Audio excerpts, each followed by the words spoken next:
My name's Damian Michael. I'm a wildlife ecologist based here in Albury, and at the moment we're up here on Narrowcan Hill.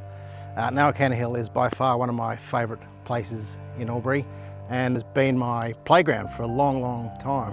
One of the most fascinating things I find about the study of reptiles, and it's called herpetology, which basically means the study of creepy crawlies. So 25 years ago when I started studying reptiles, there was around 700 species in Australia. We thought, that's amazing. Australia is the land of reptiles. Now we have well over 1,000 species. New skinks, snakes, lizards. So you just never know if there's a new species on the hill waiting for you to discover. All right, we should go find some lizards. We've got a few different types of lizards. We've got skink lizards, we've got geckos, we've got dragons. We've got a few different types of snakes as well. We've got blind snakes, we've got venomous snakes as well, a couple of venomous snakes, and there might even be a python or two up here. Okay, so really important if you are going out to look for lizards, you have to be aware that there are snakes out in this landscape as well, and you can't actually handle an animal unless you have an appropriate license. So we definitely do not encourage anyone to go out there and catch a lizard.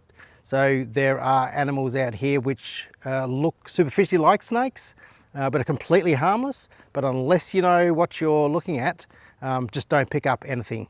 If you do see a snake, best thing to do is just to stop moving and just walk slowly backwards. So snakes will only react and get defensive if you generally try to threaten the snake, or if you try and corner a snake, or even try and kill a snake, which you shouldn't be doing anyway. The easiest way to look or see lizards is actually to try and listen for them. It's nice and warm today, so we might actually hear them rustling in the grass or the leaf or like that. Lizards live under these small rocks. Now, one of the biggest threats to the reptiles on Narrowcan Hill is actually disturbance to their habitat, and in this case, disturbance to the rocks. Now, for some species that are found up here, rocks are their entire homes. And for some species, if that habitat is disturbed, it's no longer suitable for that lizard, and they either have to go off and find another rock, or they die in the process of trying to find another home. So it's really important that if you are going to lift rocks, the rocks do have to go back in exactly the same spot that you found them. Now there's another emerging concern that we've got is rock stacking. Quite often you'll see 3, 4, 5 rocks stacked on top of each other. People are putting this on social media and they're saying this is art. Now it's not art, it can be, it's vandalism in most cases, destroying the rock habitat, the lizards. So rock habitat, keep the rocks intact on the ground and we'll keep our lizards surviving for a long time. There's a rock down here that I just want to check that's had a blind snake under. Blind snake lives in the ant tunnels. Basically they're about 40-50 centimetres long, and they look superficially like a worm with scales, little tiny black eyes. And what they do is they live in the ant's nest and they feed on the eggs and the young of these different types of ants. Occasionally during those really warm summer nights, especially after a rain, when the ant nests get a bit flooded, the blind snakes come out onto the surface and crawl across the landscape. And occasionally pet cats will bring them in. Most people probably don't realise that even a really well-fed cat will roam off into Narrowcan Hill, and they can eat up to or kill 20 animals a day per cat. You add that up and that's a lot of our wildlife, native wildlife, unnecessarily being killed by our beloved pets. So make sure we keep our pets inside. Don't know if you saw that, that was very quick. That was a large striped skink. It's one of the biggest skinks we've got on the hill. There's another striped skink. It's just at the base of this tree.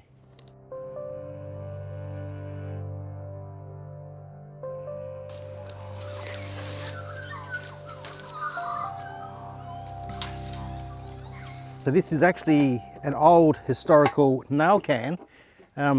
Was filled with nails to help in the construction of the township of Albury at the time, and the empty cans were brought up here and used as buckets to excavate the gravel when they were looking for gold.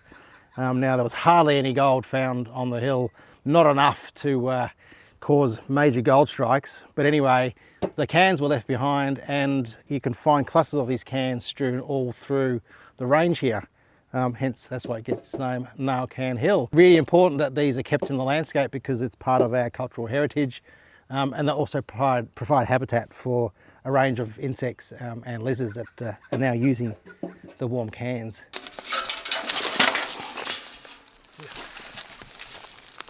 This one's called Bullinger skink. It's what we call a heliothermic shuttler, which basically means it likes to move in between dappled sunlight. So it flicks around the leaf litter, gets warm in the sun, gets to its preferred temperature, dips back under the leaf litter again to get cool again. Now, does this one have an orange throat? Look at that. That means it's a male in breeding.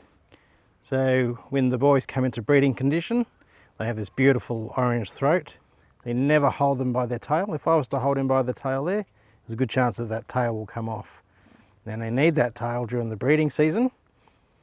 And then during the winter, they'll put on lots of fat reserves, and they'll use that to survive off during the winter times when they're not feeding. But it will grow back again. See, that one's growing back. All right, we'll say goodbye.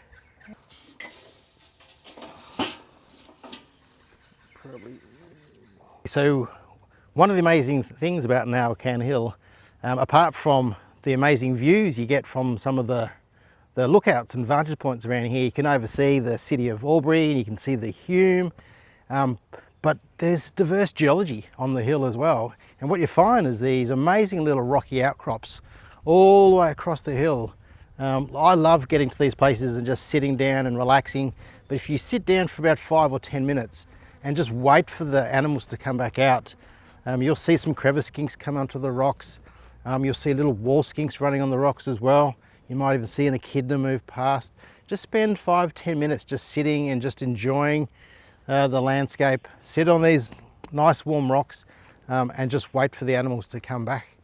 And yeah, it's amazing what you'll see. Or if you can't see lizards, then swap to birds.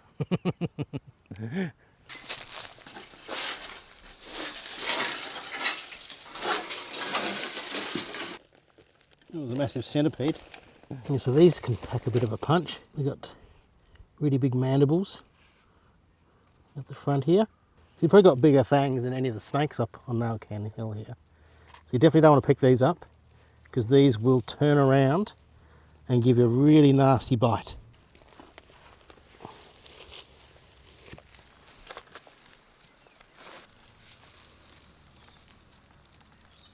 Not all holes are created equally.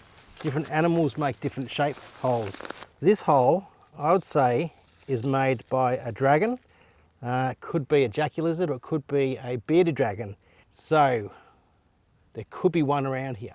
There's 3 different types of dragons on Nail Can Hill, and they're going to be sitting on a log or basking on a rock at the moment out in the sun, and they just use their camouflage. So most of the dragons have this combination of stripes and blotches, and they blend in perfectly with this background.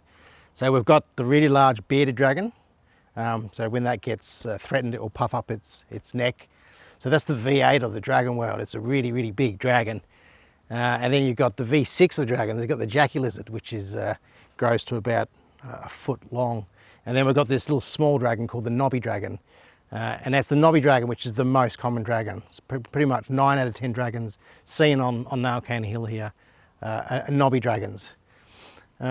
So if you do flush them, they tend to skittle off really quickly, and they jump up on their back legs and they just skittle off on their back legs and they just tuck their little front legs in and off they go. And then they just hunker down and use their camouflage again and blend in with that background. So these are the dragons. They're not fire-breathing dragons, but they're cool nonetheless.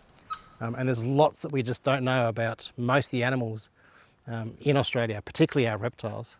A lot of these places, there's been very limited systematic surveys, but they're utilised by lots of bike riders, bushwalkers, naturalists now, and everyone, well, most people have an iPhone, so it means that we can get a lot more information a lot quicker and almost get like a snapshot of what's here through different seasons.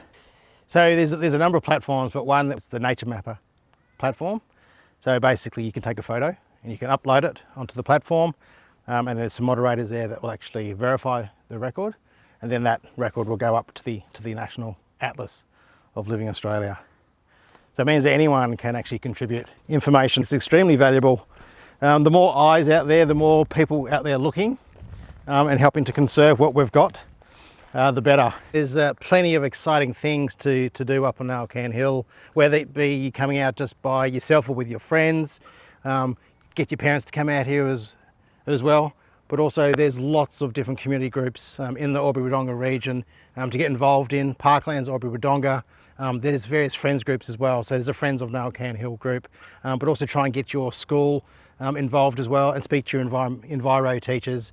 See if you can't hold an excursion or try and come out with one of the various leaders that we've got in the Albury region and join us on one of our wonderful wildflower walks or walk and talks that we'll be doing the next few years' time. You could spend a whole weekend exploring Nowcan Hill and still not see all the aspects of it. There are some waterfalls right down that western end. You've got these beautiful glades of wildflowers. You've got pockets of old growth, remnant vegetation. And then you've got mining relics, history of mining. So you have to remember that 150 years ago, Nowcan Hill was a working farm. A lot of it was cleared, a lot of the timber was used to construct the city of Albury. And there's historical photos of Monument Hill, pre the monument, completely denuded, like completely devoid of trees. And now look at it now, 150 years later, see what's regrown. We really are lucky to have such an amazing asset to explore in our back door here. And with that, all the different types of animals have come back as well. So there are wombats up here, there are wallabies, there's grey kangaroos, there's a range of different birds, and we've got our iconic squirrel gliders using the hill as well. And you can see right behind me, Nowcan Hill stretches all the way over there. We are extremely lucky to have a reserve like this, literally on our back doorstep.